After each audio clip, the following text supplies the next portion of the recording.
O que tem a ver a profecia com a salvação? A profecia tem alguma coisa a ver com salvação? Todo o capítulo 14 de 1 Coríntios é dedicado à regulamentação do uso da profecia na igreja.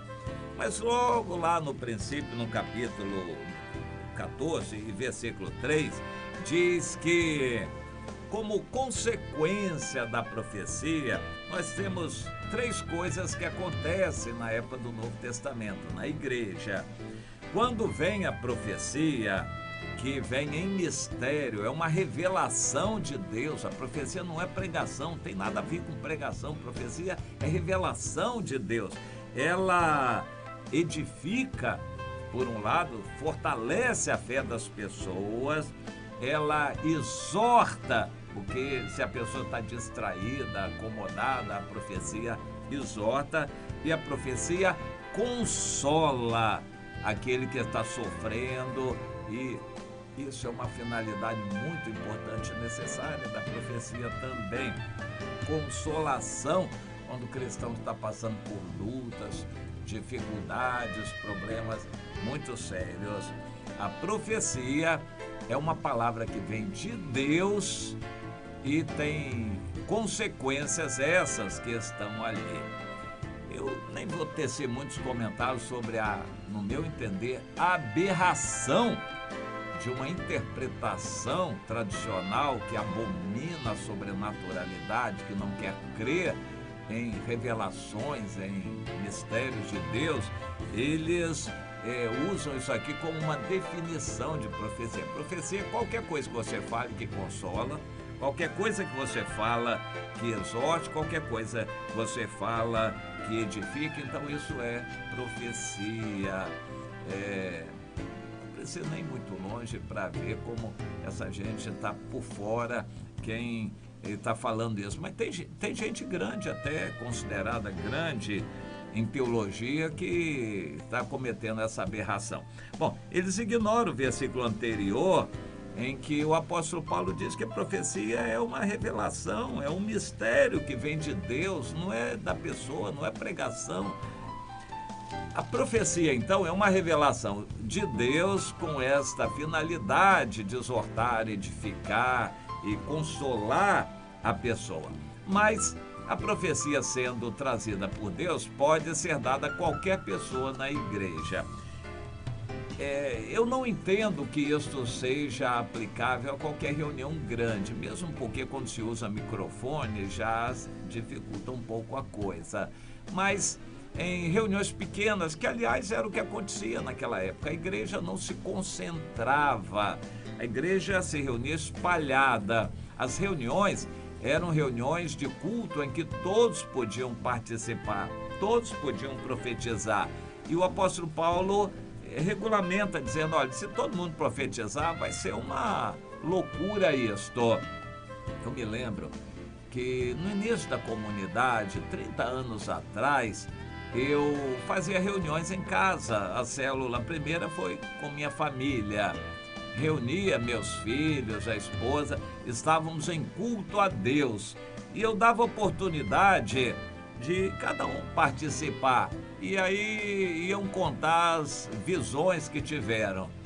Lá pelas tantas eu tive que botar um pouco de disciplina, porque eles iam contando tantas visões, era interminável a lista de visões que os filhos tinham. E para a gente tentar discernir cada uma delas, e não dava tempo para aquilo tudo.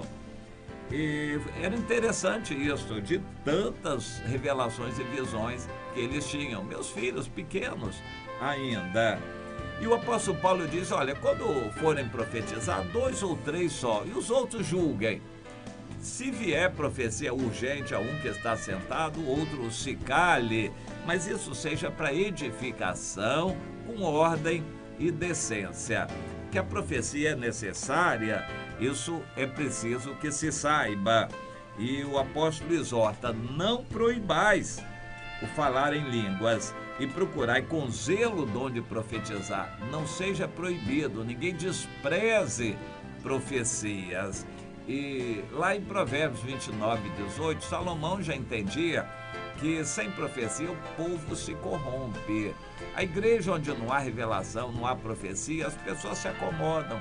O pecado fica encoberto, as pessoas ficam sem temor a Deus, sem aquele ente sobrenatural, sem o veículo de manifestação de Deus no nosso meio. Mas se a pessoa sabe que a qualquer momento ela pode ser revelada, o que está escondido pode ser trazido à tona, e isso o apóstolo Paulo diz em 1 Coríntios 14, quando uma pessoa entra, os segredos dela são revelados através da profecia. Ela vai criar temor a Deus por causa daquilo. E então, o apóstolo Paulo, orientando sobre a profecia, quer que tudo seja feito para edificação. E logo a seguir, após o capítulo 14, entra o capítulo 15, e ele diz: meus irmãos, eu quero lembrar para vocês o evangelho que eu também anunciei, que vocês receberam, e que por causa desse evangelho vocês são salvos, se estiverem retendo a palavra como eu preguei, a menos que vocês tenham crido em vão. Olha que coisa interessante, é possível crer em vão.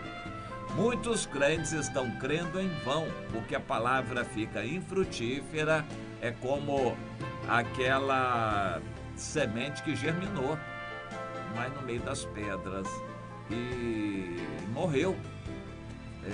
A pessoa creu, tomou uma decisão, nasceu de novo e morreu, porque estava entre as pedras, não tinha raiz, não tinha quem lhe desse alimento, não tinha quem discipulasse. Essa é a história de muita gente que chega a tomar uma decisão e depois se afasta do Senhor. Teve realmente um novo nascimento e se perdeu.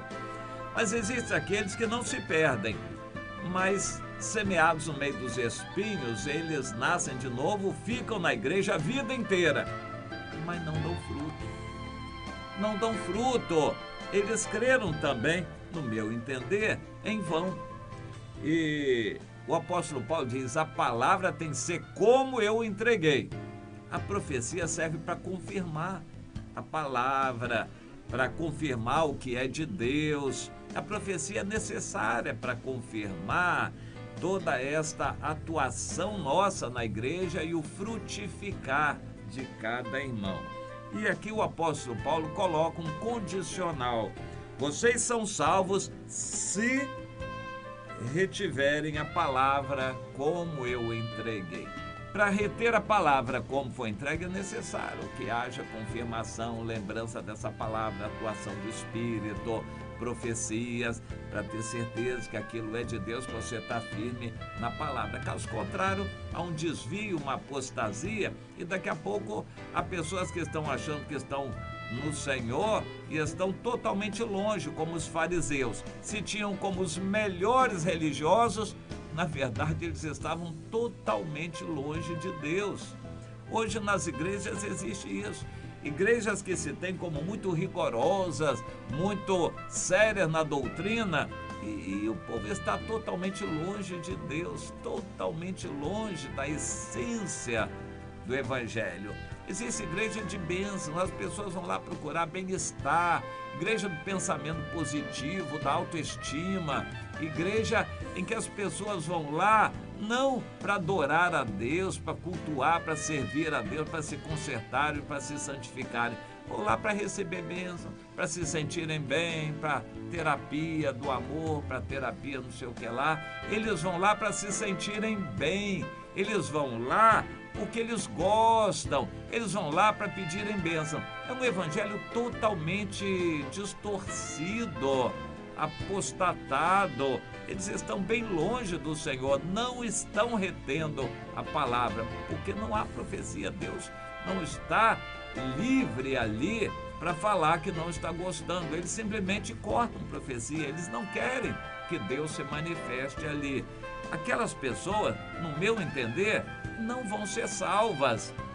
Existe um ser aqui na salvação. Quanta gente gostaria que fosse verdade uma vez salvo, para sempre salvo. Eles querem crer numa segurança que a Bíblia não dá.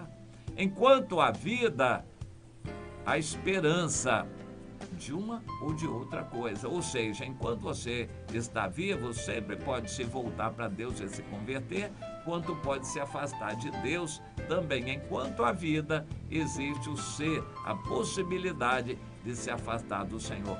Mas depois que Jesus voltar, aí sim, não haverá mais nunca possibilidade de nos afastarmos do Senhor, porque ficaremos longe do pecado, livres da tentação e livres dessa natureza pecaminosa a qual se referiu o apóstolo Paulo: desventurado homem que sou, quem me livrará do corpo dessa morte? Uma natureza carnal, a carne tendente para o pecado. Mas essa é a luta do cristão contra a carne, o espírito contra a carne aqui na terra, e nós vamos ter que depender da graça de Deus para permanecermos até o fim. Quem permanecer até o fim é que será salvo. A salvação é um processo que se completará por ocasião da morte ou da volta de Jesus no arrebatamento. Até lá, nós temos a possibilidade de nos afastarmos. E se alguém quiser se afastar, Deus não vai escravizar e proibir essa pessoa de se afastar. Infelizmente, Deus vai permitir. Deus vai dar umas palmadas, uma disciplina para alertar a pessoa. Através de profecia, Deus vai falar com essa pessoa. Eu sou testemunha de muitas situações em que Deus alerta a pessoa para que ela se arrependa. Antes de se perder, certamente que houve alguma profecia e Deus falou com ela. A profecia, então, é muito importante nesse processo que vai terminar só quando a morte chegar ou quando nós formos arrebatados. Até lá, existe a possibilidade de nos afastarmos do Senhor. A salvação só vai ser completa no final. O apóstolo Paulo foi claro nisso. Na esperança nós somos salvos. Nós queremos ter essa certeza de que vamos ficar firmes no Senhor, vamos depender dele, da ajuda dele. E se houver algum perigo, Deus fala através de profecia. Se você vai cair, está correndo o risco de cair, Deus alerta. Você exorta você através da profecia. Se você está muito machucado, ferido, traído, deixado, Deus consola você através da profecia. Então a profecia vai ser sempre útil para confirmar a sua salvação, para você perseverar na presença de Deus, e assim a profecia é necessária para que o processo de salvação se complete. A salvação é pelo Evangelho, se for retido, aproveitado, se a pessoa permanecer, se ela perseverar na salvação até o final. Ela é um processo que vai se completar somente no final. Até o final existe a possibilidade de afastamento. Esta é uma certeza que Deus quer que a gente tenha. Nós vamos depender de Deus a cada dia. Quem continua dependendo de Deus a cada dia vai ser salvo com toda certeza no final do processo de salvação. Salvação no passado, no presente, no futuro.